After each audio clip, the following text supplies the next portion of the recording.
Where technology comes.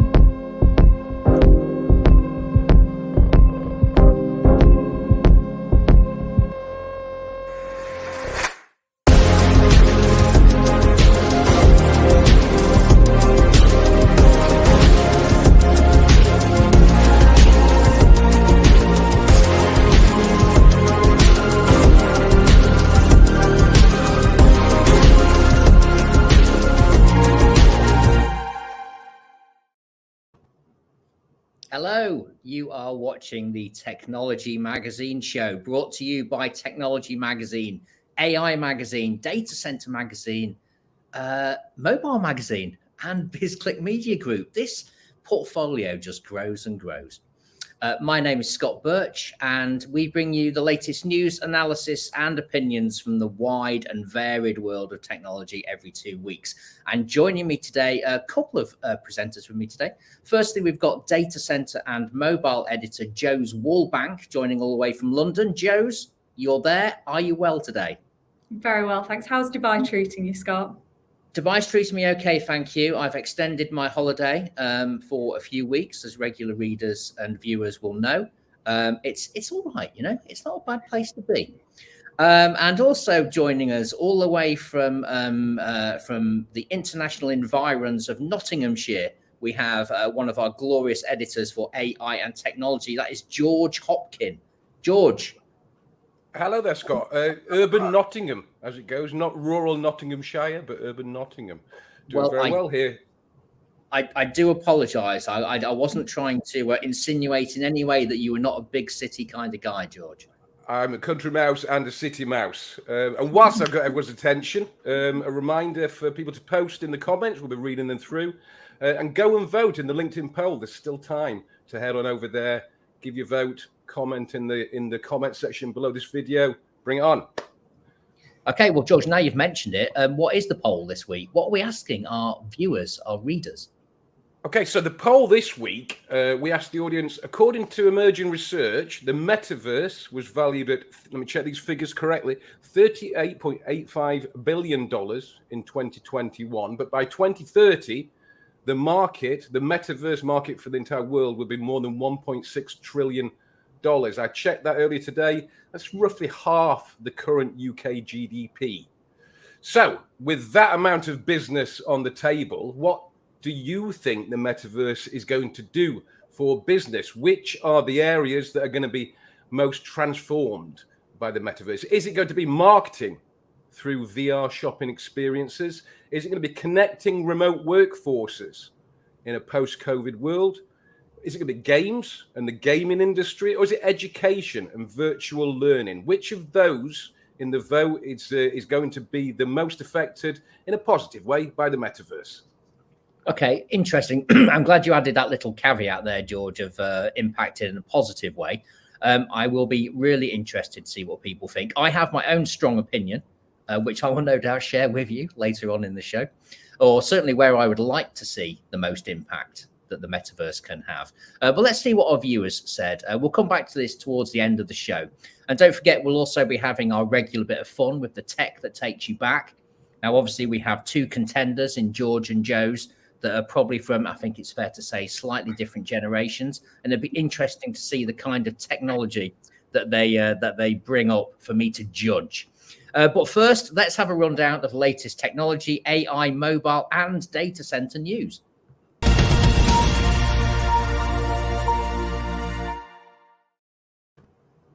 Now, before we start, I must say I am looking a little bit red. It's not because I've been out sunning myself. I have been here working, I promise. But I think it's just a light. It's just a light, you know, just a light. So, Jose, why don't you kick us off with the latest news? And I think you're going to start off with mobile, which is, of course, the territory you're most familiar with. Sure. So this week, I wanted to share my roundup of the top 10 personal robots that are available on the market right now. Thanks to Hollywood, we're very used to seeing robots and AI in the home as the start of, some sort of horror film. But the developments in more recent years have shown us how robots can enhance our lives and the huge potential for growth in the personal robotics market.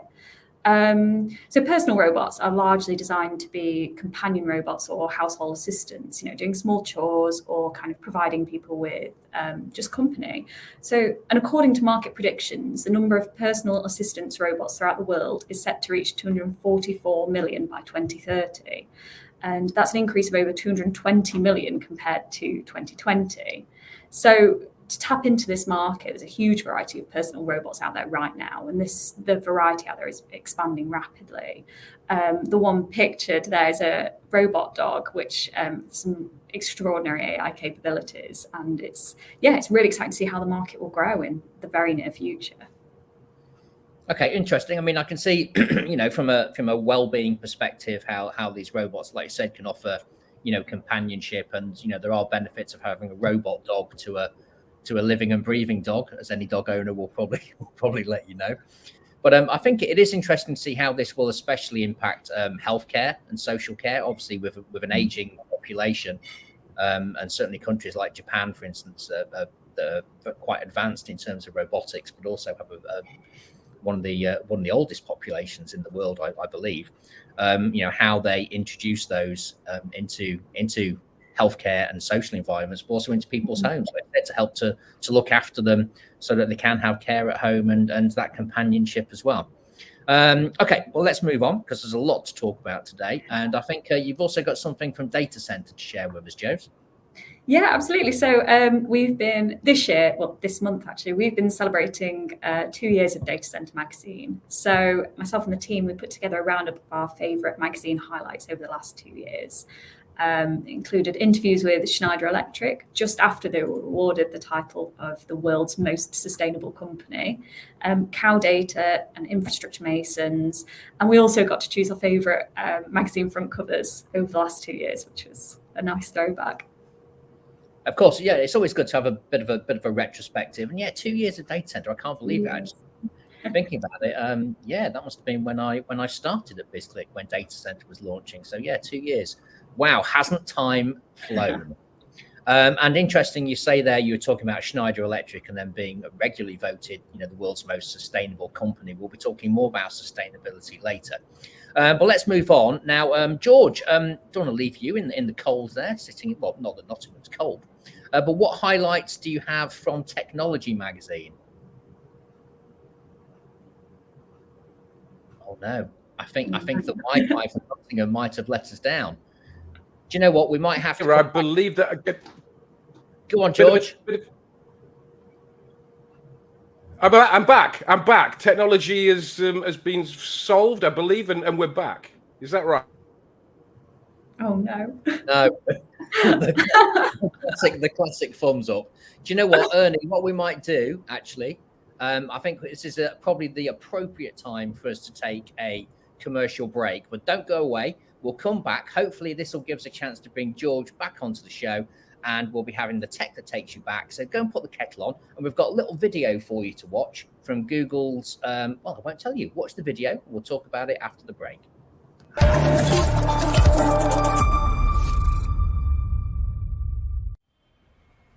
Open communication, collaboration. These things don't happen if you're not willing to take risks with each other and risks for each other.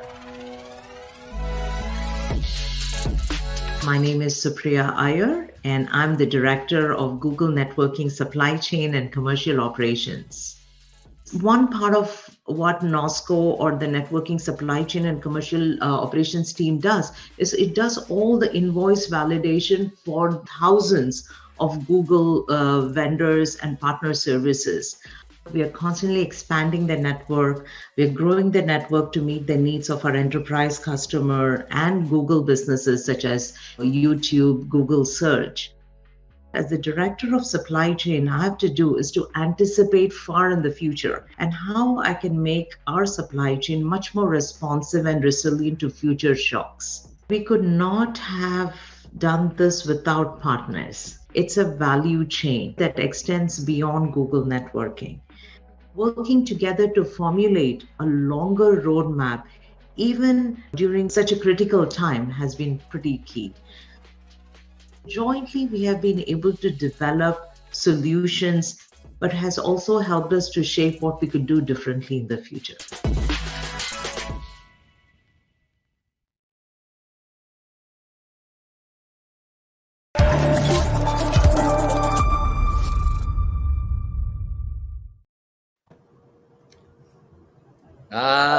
We're back, and more importantly, George is back with us as well. How you doing, George? I'm back. Technology live TV. This is what happens. Technology problems and sorted within an ad break. So I'm back for now. Shall I tell you what I spotted in the magazine? Right, yes, that's fantastic. So 2 articles caught my eye, both by Marcus Law, who joined the team last week. So welcome to Marcus. The first is for Technology magazine. You can read it online now. The headline is Technology is the key to workers' health amid return to office row. So is the 9-to-5 office job dead? Not yet, it seems, and it's unlikely to die anytime soon. Microsoft found that 53% of people are now more likely to prioritize their health and well-being over work. So they're looking for flexibility around that. Apple and Tesla are trying to get people back into the office, but they're getting pushback from staff who don't particularly want to go back to the office. And then you've got Meta and Dropbox at the other end of the HR spectrum, and it appears that they don't mind at all if their staff remains remote for this foreseeable future, providing the money keeps coming in. We've got to assume that. So it's a mixed bag. And it does seem, though, looking at a wide range of research that there is there, that there are enough people that want to go back to work. They want to go back and work in an office. But it's going to take technology to do this right. So Marcus's article takes a look at how we're going to be working more effectively with technology. So better video conferences, QR codes instead of doorknobs. Lots to take in. I urge people to take it a read. Okay, thanks, George. And yes, a very warm welcome to Marcus, who joined us last week. We felt it was unfair to unleash him onto the world via a live show this week, but he will be joining us for the next issue of the show. And while we're talking about the workplace, it would be remiss of me if I didn't mention our sister publication, Business Chief. And if you visit businesschief.com, then you can read that. The new issue is out now, literally 20 minutes ago, I believe, but we have a whole workplace special in that, where we're looking at how hybrid work has changed the nature, not of work itself, but of the office space and of the workplace as well. So we've got case studies from DBS Bank, for instance. We've got Vodafone US included in that, and various experts from corporate real estate agencies and consultancies as well, commenting on the changing nature of the workplace. So that was a quick plug for Business Chief, out now, businesschief.com. But George, I think you've got a second story from Marcus as well to highlight, and this one must be from AI Magazine, I'm guessing. I don't believe this. Do you know what? We'll skip that. It's the curse of Marcus Law. We're going to skip that. So Marcus has written another article this week. I'm still here. Technology, huh? I'm going to keep talking until somebody until the video me. captures.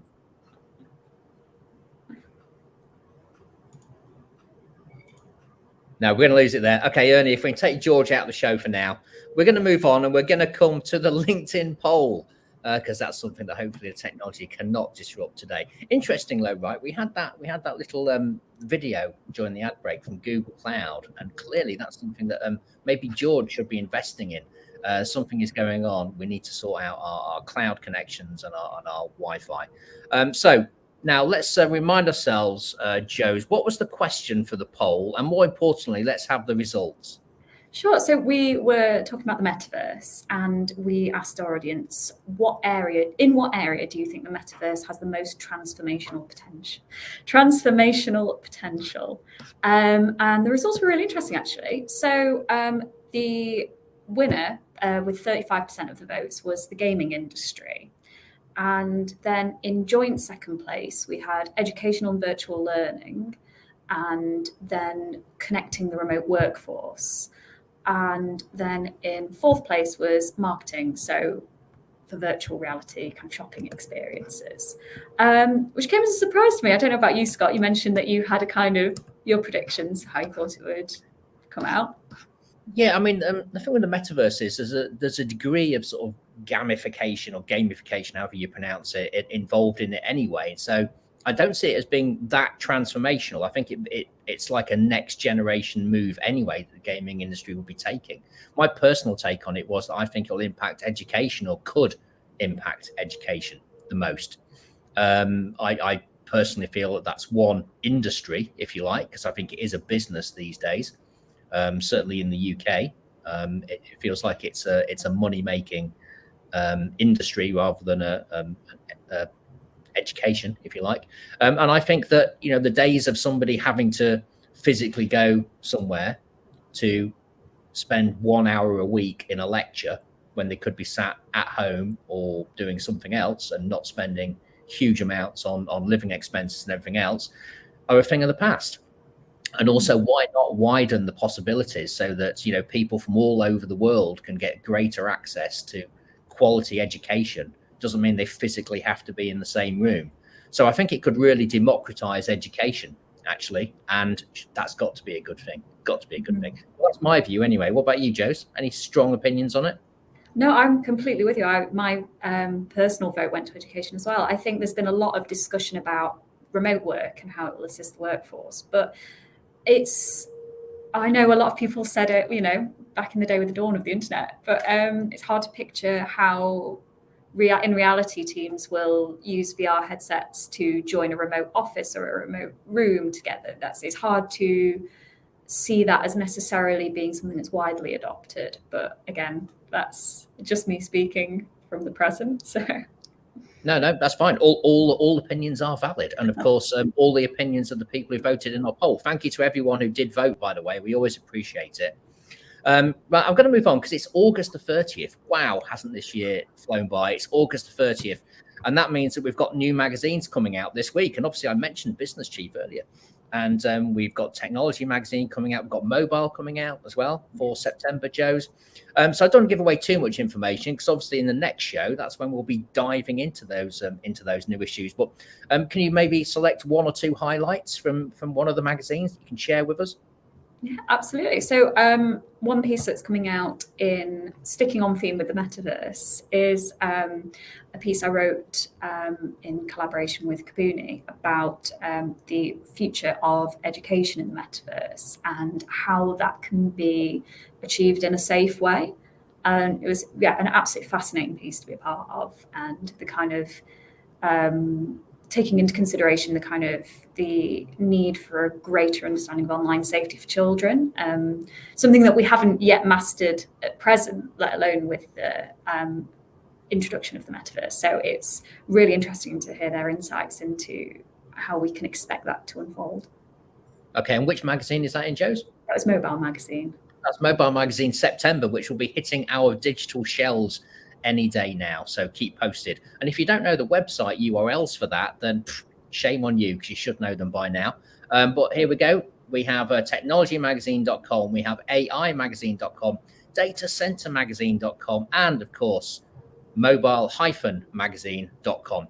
So if you visit any of those URLs, you will find all of our daily news content. You'll see our digital magazines, which you can read for free, by the way, and also see all of the video content that we produce alongside our executive interviews in every issue, and you can view all of our back issues as well.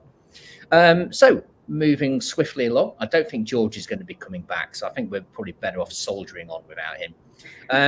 And talking of soldiering on, in Sustainability Live, the next live event produced by BizClick Media is coming out in just over a week.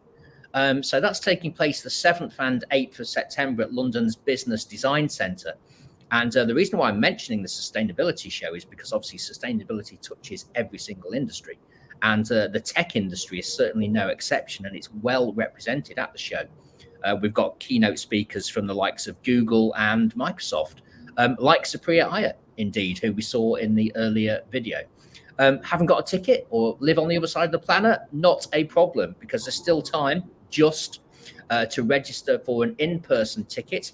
And failing that, you can, of course, join us virtually, as this is a hybrid event. So what are you waiting for? Well, hang on, hold your horses, don't go just yet. But straight after the show, head over to the websites and you can register for the event. So do make sure you attend. It's going to be insight from technology leaders and pioneers that will shape your sustainability journeys for sure in your organizations.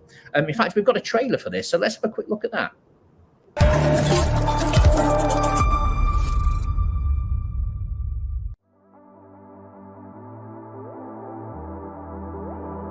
Good morning, everyone, and welcome to day one of Sustainability Live.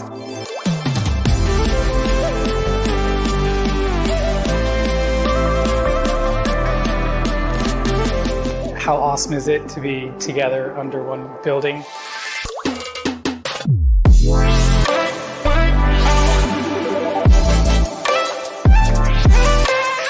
61% of the world's population don't have access to waste management infrastructure or recycling infrastructure.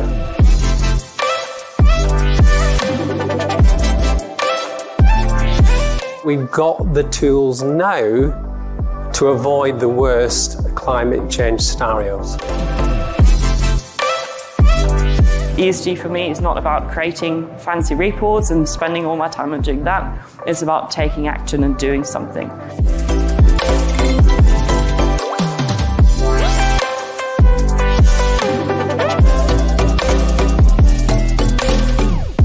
It's great. It's a great event, very professionally done, and it's wonderful to be able to network with leaders from around the world. It's a very cool venue and it's just behind our office, so that makes it perfect. Oh, it's superb. I mean, I hadn't expected the volume of people that we've seen today, so it's great to be back physically meeting people. We've had some really interesting discussions and heated conversations this morning that's evolving the way we think.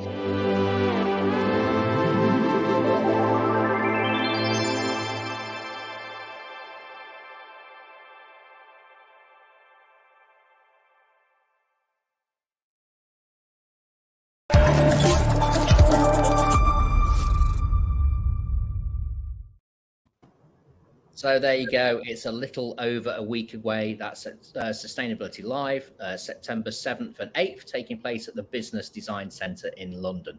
Now, do you know what? I'm going to skip tech that takes you back. It looks to me as if George might have frozen again. Well, we can save that. We can keep the powder dry on that one and use it in the next show.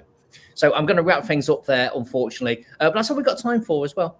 So we hope you've enjoyed the show, and make sure you tune in again in 2 weeks' time, as I say, where we'll also try and get the aforementioned Marcus Law onto the show. And thank you for interacting with us if you're watching live, of course, and for taking part in the poll. And remember, this show is available to watch on demand, so please do share it with colleagues and anyone interested in technology, AI, robots, the metaverse, and everything else that we've talked about today.